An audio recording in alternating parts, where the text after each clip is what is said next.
दोस्तों, देश के सबसे बड़े जज ने फर्जी डिग्री वालों को कॉकरोच कह दिया और अब वही एक शब्द पूरे सिस्टम पर बूमरैंग की तरह लौट रहा है।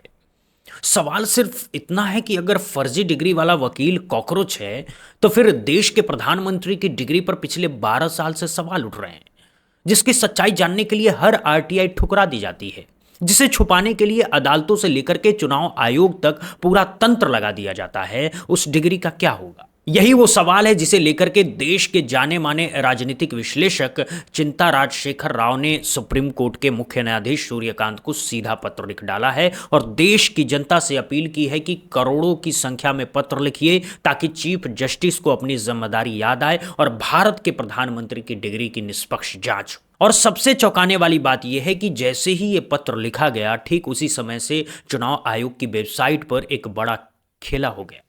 जिस पोर्टल पर सैकड़ों उम्मीदवारों के हलफनामे यानी कि एफिडेविट सार्वजनिक तौर पर उपलब्ध थे, वो पोर्टल अचानक बंद हो गया, खुल ही नहीं रहा। पिछले 10 दिनों से लगातार कोशिश हो रही है, नेटवर्क बदला जा रहा है, समय बदला जा रहा है, लेकिन कैंडिडेट एफिडेविट का पेज खुलता ही नहीं है। बाकी सब पोर्टल ठीक चल रहे हैं, वोटर आईडी वाला चल रहा है, बीएलओ वाला चल रहा है, नया रजिस्ट्रेशन वाला चल रहा है। बस वही एक पोर्टल बंद पड़ा है जहां से पिछले कई सालों से लोग प्रधानमंत्री समेत तमाम नेताओं की डिग्री और लेखा जोखा देख सकते थे। तो सवाल यह है कि क्या यह महज संयोग है या फिर पूरा सिस्टम एक बार फिर लग गया है सच को छुपाने में?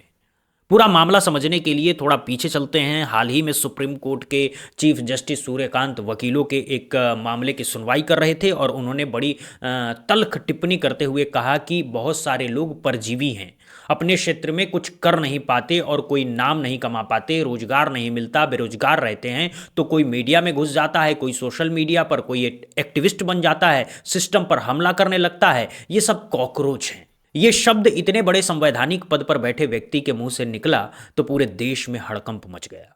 युवाओं ने आपत्ति जताई, बेरोजगारों ने विरोध किया, तो चीफ जस्टिस को अगले ही दिन सफाई देनी पड़ी और उन्होंने कहा कि मैंने ये बात युवाओं या बेरोजगारों के लिए नहीं कही थी, मेरा इशारा तो फर्जी डिग्री वालों वकीलों की तरफ था। यानी अब देश के मुख्य न्यायाधीश की नज़र में जिसकी डिग्री फर्जी है, वो कॉकरोच हैं, वो परजीवी हैं, वो सिस्टम को खोखला कर रहा है। और बस यहीं से पूरे खेल की शुरुआत हुई, क्योंकि अमृतकाल का ये इतिहास रहा है कि जैसे ही फर्जी डिग्री शब्द किसी कान में पड़ता है, दिमाग में एक ही चेहरा आता है, वो चेहरा जिसकी डिग्री बचाने में पिछले एक दशक से देश के करोड़ों रुपए फूके जा रहे हैं, वो चेहरा जिसकी डिग्री दिखाने से हर कोई कतराता है, वो चेहरा जिसकी डिग्री जब भी सामने आती है तो अंग्रेजी की स्पेलिंग गलत निकलती है, कोर्स का नाम गलत निकलता है, यूनिवर्सिटी के रिकॉर्ड से मेल नहीं खाता है। तो अगर फर्जी डिग्री वाला वकील कॉकरोच है, तो जिस कथित फर्जी डिग्री वाले व्यक्ति के साथ में 150 करोड़ की आबादी वाले देश की बागडोर है, वो व्यक्ति देश का कितना बड़ा नुकसान कर रहा होगा। यही सोचकर राजनीतिक विश्लेषक राजशेखर राव ने 3 जून को चीफ जस्टिस सूर्यकांत के नाम एक विस्तृत पत्र लिखा और उसमें साफ साफ कहा कि माननीय, आप चूंकि फर्जी डिग्री वालों के प्रति इतने चिंतित हैं, तो कृपया प्रधानमंत्री नरेंद्र मोदी की डिग्री के मामले को स्वयं संज्ञान में लेते हुए, यानी सुओ मोटो लेते हुए, इसकी निष्पक्ष जांच के आदेश दीजिए, क्योंकि पिछले 12 साल से इस डिग्री पर बहुत सारे प्रश्न चिन्ह लगे हुए हैं और अब तक इसका कोई निपटारा नहीं हो पाया है। पत्र स्पीड पोस्ट से भेजा गया, रसीद संभाल कर रखी गई और सोशल मीडिया पर एक अपील शुरू हुई कि देशवासियों, अगर आप भी चाहते हैं कि दूध का दूध और पानी का पानी हो जाए, तो आप भी इसी तर्ज पर एक पत्र लिखिए और सुप्रीम कोर्ट के मुख्य न्यायाधीश को स्पीड पोस्ट से भेजिए। यहाँ एक बात समझने वाली ये है कि जब पहले भी एक व्यक्ति ने आरटीआई के जरिए प्रधानमंत्री की डिग्री के बारे में जानकारी मांगी थी, तो दिल्ली हाई कोर्ट ने उस अर्जी को ये कहते हुए खारिज कर दिया था कि आरटीआई कानून के तहत किसी की निजी जानकारी नहीं मांगी जा सकती है और डिग्री एक निजी मामला है। लेकिन ये तर्क ही मूल रूप से खोखला है और इसीलिए इस पर सुप्रीम कोर्ट में नए सिरे से विचार होना चाहिए। क्यों खोखला है ये समझिए। जब कोई व्यक्ति चुनाव लड़ता है तो उसे एक हलफनामा यानी कि एफिडेविट जमा करना पड़ता है और उस एफिडेविट में 3 चीज़ें बतानी अनिवार्य होती है। पहला, अपना क्रिमिनल रिकॉर्ड, दूसरा अपनी शैक्षणिक योग्यता यानी कि एजुकेशन क्वालिफिकेशन, और तीसरा अपनी आमदनी का ब्यौरा यानी कि इनकम टैक्स रिटर्न। ये सारी जानकारी चुनाव आयोग जांच करके अपनी वेबसाइट पर सार्वजनिक तौर पर डालता है ताकि देश का हर वोटर, हर नागरिक ये देख सके कि उसका उम्मीदवार कौन है, उसकी पढ़ाई कितनी है, उसका आर्थिक स्तर क्या है, उस पर कोई मुकदमा है या नहीं है। यानी जिस प्रधानमंत्री नरेंद्र मोदी ने अपने डिग्री को अपने चुनावी एफिडेविट में दर्ज किया, उसी दिन वो डिग्री उनकी निजी संपत्ति नहीं रह गई, वो सार्वजनिक जानकारी बन गई, वो पब्लिक डोमेन में आ गई। और खुद चुनाव आयोग के अधिकारी बार बार सार्वजनिक मंचों पर कहते हैं कि हमारा जीवन तो पब्लिक लाइफ है, हम कुछ छिपा नहीं सकते। तो जब खुद प्रधानमंत्री अपनी डिग्री की जानकारी सार्वजनिक कर चुके हैं तो फिर उसकी जांच निजी मामले की आड़ में कैसे रोकी जा सकती है? और यही वो कानूनी बिंदु है जिसे लेकर के अब सुप्रीम कोर्ट में जाने की तैयारी हो रही है। लेकिन जैसे ही ये पत्र लिखा गया और सोशल मीडिया पर अपील शुरू हुई, ठीक कुछ दिन बाद एक बड़ा घटनाक्रम सामने आया। दरअसल हुआ यूं कि एक मित्र ने राजशेखर राव से पूछा कि आंध्र प्रदेश के मुख्यमंत्री चंद्रबाबू नायडू के चुनावी हलफनामे की कॉपी चाहिए, आपके पास होगी? तो उन्होंने कहा कि पोर्टल पर ही तो मौजूद है, खोलिए और डाउनलोड कर लीजिए। लेकिन जब पोर्टल खोलने की कोशिश हुई तो पोर्टल खुला ही नहीं। पहले सोचा कि नेटवर्क का प्रॉब्लम होगा, कुछ देर बाद फिर कोशिश हुई, नहीं खुला, अगले दिन कोशिश हुई, नहीं खुला। एक हफ्ते तक लगातार अलग अलग समय पर अलग अलग नेटवर्क से कोशिश की गई। वही एक पोर्टल जो कैंडिडेट के हलफनामे दिखाता है वो नहीं खुला और आज 10 दिन से ऊपर हो गए हैं दोस्तों, वो पोर्टल आज भी बंद पड़ा है। जबकि चुनाव आयोग की बाकी सारी सर्विसेज बिल्कुल ठीक चल रही है। वोटर आईडी सर्च करने वाला पोर्टल चल रहा है, नए वोटर के लिए रजिस्ट्रेशन का पोर्टल चल रहा है, बूथ लेवल ऑफिसर से जुड़ा पोर्टल चल रहा है, बस कैंडिडेट एफिडेविट वाला पोर्टल ही ठप पड़ गया है। तो सवाल स्वाभाविक है कि क्या ये महज मेंटेनेंस का मामला है या फिर कोई सोची समझी साजिश है? क्योंकि अगर मेंटेनेंस होता तो 1-2 दिन में ठीक हो जाता, 10 दिन तक कोई सर्विस मेंटेनेंस पर नहीं रहती है, और वो भी सिर्फ एक चुनिंदा पोर्टल। और ये बंदी ऐसे समय पर हुई है जब देश में डिग्री का मुद्दा फिर से चरम पर है, जब चीफ जस्टिस को पत्र लिखा जा चुका है, जब पहले से मौजूद जानकारी को बचाने की कोशिश की जा रही है।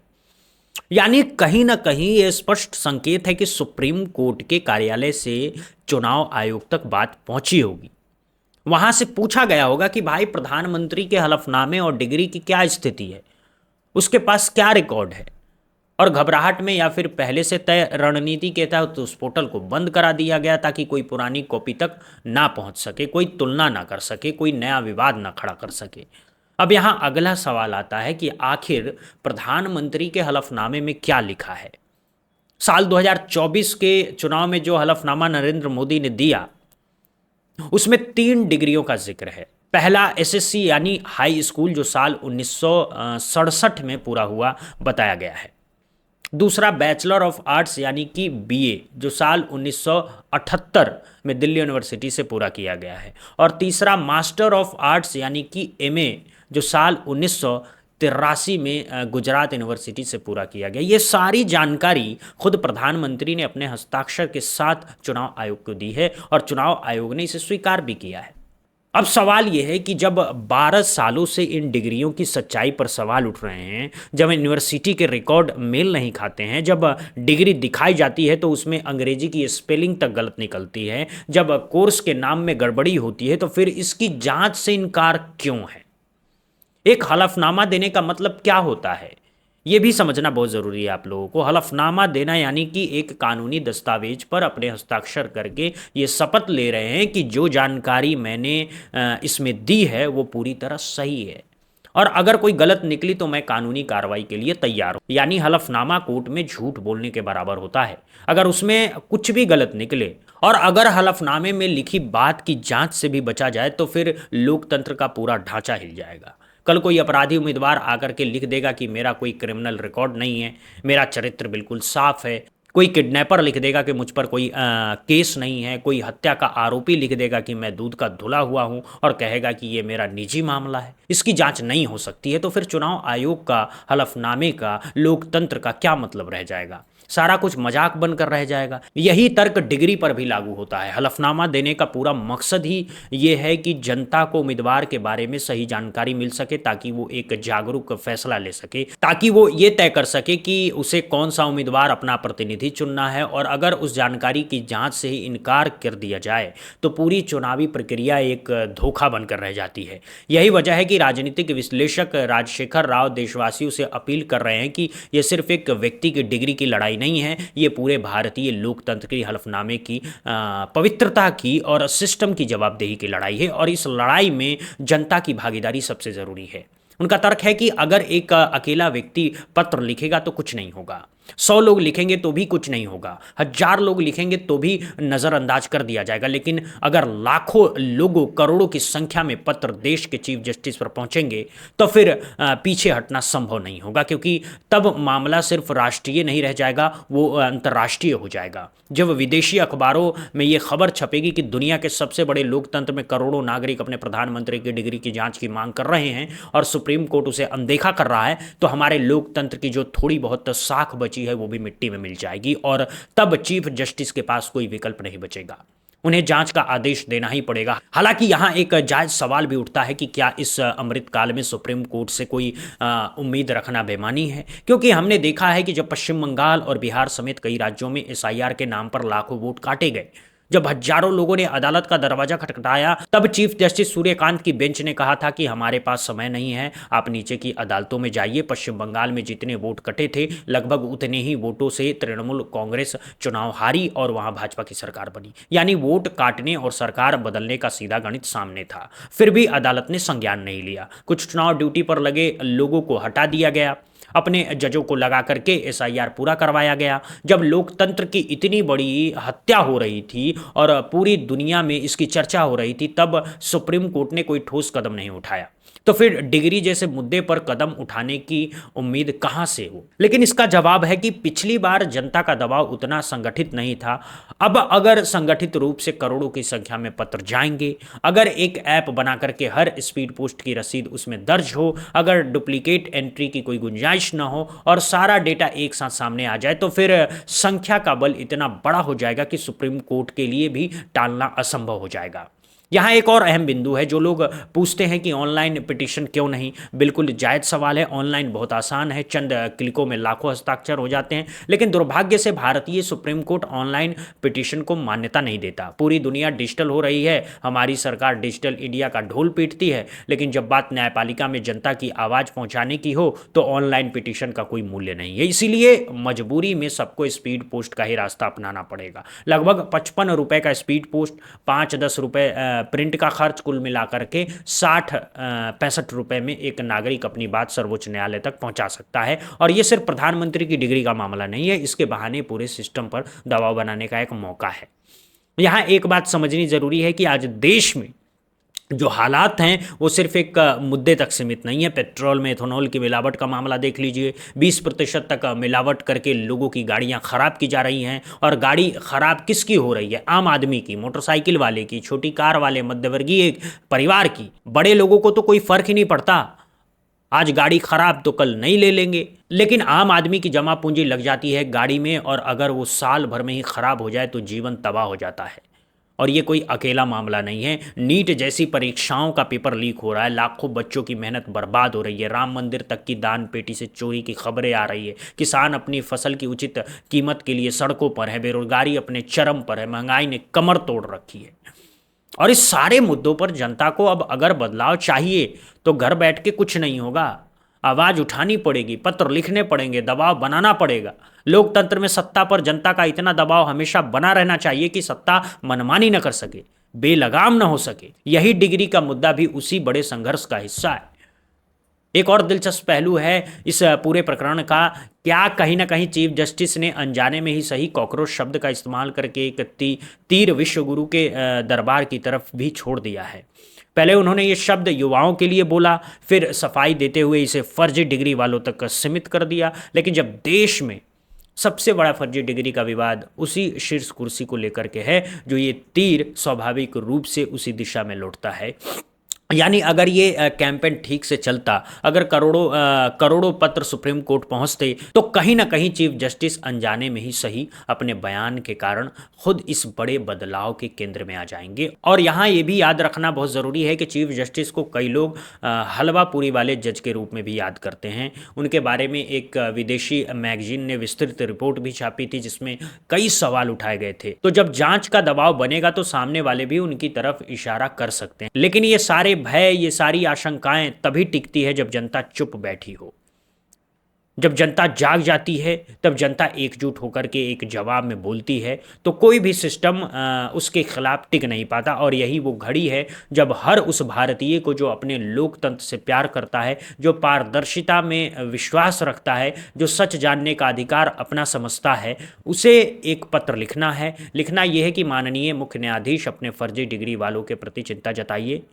हम आपकी उस चिंता के साथ हैं और हम चाहते हैं कि इसी चिंता के अनुरूप देश के प्रधानमंत्री की डिग्री की भी निष्पक्ष जांच हो, ताकि सच सामने आ सके, ताकि हलफनामे की गरिमा बच सके, ताकि लोकतंत्र की साख बच सके। अगर जांच में सब सही निकला तो प्रधानमंत्री का सम्मान और बढ़ जाएगा और सारे विरोधी शांत हो जाएंगे, और अगर कुछ गलत निकला तो फिर आगे की कार्रवाई तो कानून तय करेगा ही, पर कम से कम सच तो सामने आएगा, और सच सामने लाना ही तो न्यायपालिका का काम है। कुल मिलाकर के बात इतनी सी है कि हलफनामा एक पवित्र दस्तावेज है, इसमें झूठ नहीं बोला जा सकता है, और जो भी उसमें लिखा गया है उसकी सत्यता जांचने का अधिकार जनता को है, अदालत को है, चुनाव आयोग को है। किसी को भी इस जांच से पीछे हटने की छूट नहीं होनी चाहिए, चाहे वो कितने भी बड़े पद पर क्यों ना हो। नॉन बायोलॉजिकल होने का दावा करने वाले भी अगर हलफनामा दे रहे हैं तो उन्हें भी इसी कानून के दायरे में आना पड़ेगा। कोई भी व्यक्ति संविधान से बड़ा नहीं है, कोई भी पद जवाबदेही से मुक्त नहीं है। यही लोकतंत्र की सबसे पहली शर्त है। और आज जब देश के हालात ऐसे हैं कि हर तरफ से जनता की जेब कट रही है, हर योजना में लूट है, हर परीक्षा में धांधली है, हर मंदिर की दान पेटी तक असुरक्षित है, तब ये डिग्री का मुद्दा दरअसल पूरे तंत्र की जवाबदेही का मुद्दा बन जाता है। अगर सबसे ऊपर बैठा व्यक्ति अपनी डिग्री तक की जांच से नहीं बच सकता, तो नीचे के लोग सोचेंगे कि हम भी सब कुछ छिपा सकते हैं, हम भी हलफनामे में झूठ बोल सकते हैं, और तब पूरा सिस्टम एक झूठ की बुनियाद पर खड़ा हो जाएगा। इसीलिए ये लड़ाई सिर्फ एक डिग्री की नहीं है, ये लड़ाई सच की है, ये लड़ाई पारदर्शिता की है, ये लड़ाई भारतीय लोकतंत्र के भविष्य की है। और इस लड़ाई में हर नागरिक की भूमिका है। घर बैठ करके सिर्फ शिकायत करने से कुछ नहीं होगा, सोशल मीडिया पर पोस्ट डालने से भी काम नहीं चलेगा, क्योंकि हमारा सुप्रीम कोर्ट ऑनलाइन पिटीशन को मान्यता नहीं देता। एक कागज, एक कलम, कुछ शब्द, एक लिफाफा, एक स्पीड पोस्ट की रसीद, बस इतना ही तो करना है। और अगर करोड़ों नागरिक ये करते हैं तो देश की तस्वीर बदल सकती है, न्यायपालिका को अपनी जिम्मेदारी याद आ सकती है, और सत्ता को अपनी सीमा याद आ सकती है। तो सवाल आपसे है कि क्या आप तैयार हैं इस लोकतांत्रिक अभियान का हिस्सा बनने के लिए? क्या आप तैयार हैं एक पत्र लिखने के लिए? क्या आप तैयार हैं सच के साथ खड़े होने के लिए? अगर हाँ, तो देर मत कीजिए, क्योंकि जितनी देर होगी सिस्टम उतने ज़्यादा दस्तावेज गायब कर देगा, उतने ज़्यादा पोर्टल बंद कर देगा, उतनी ज़्यादा दीवारें खड़ी कर देगा। चुनाव आयोग की वेबसाइट पर पोर्टल बंद होना इसी की शुरुआत है, और अगर हम अभी भी नहीं जागे तो कल शायद सारे रिकॉर्ड ही गायब कर दिए जाएं। इसीलिए ये वक्त है जागने का, बोलने का, लिखने का, और अपने लोकतांत्रिक अधिकार का इस्तेमाल करने का। भारत की जनता अगर एकजुट होकर के मांग करती है, मांग करेगी, तो सच सामने आकर रहेगा, ये तय है। बस ज़रूरत है पहला कदम उठाने की, पहला पत्र लिखने की, और ये पहला कदम आपको ही उठाना है, आज ही उठाना है, अभी उठाना है। दोस्तों, अभी के लिए बस इतना ही। देखते रहिए बुद्धा इंस्पायर्ड। जय हिंद, जय भारत, वंदे मातरम।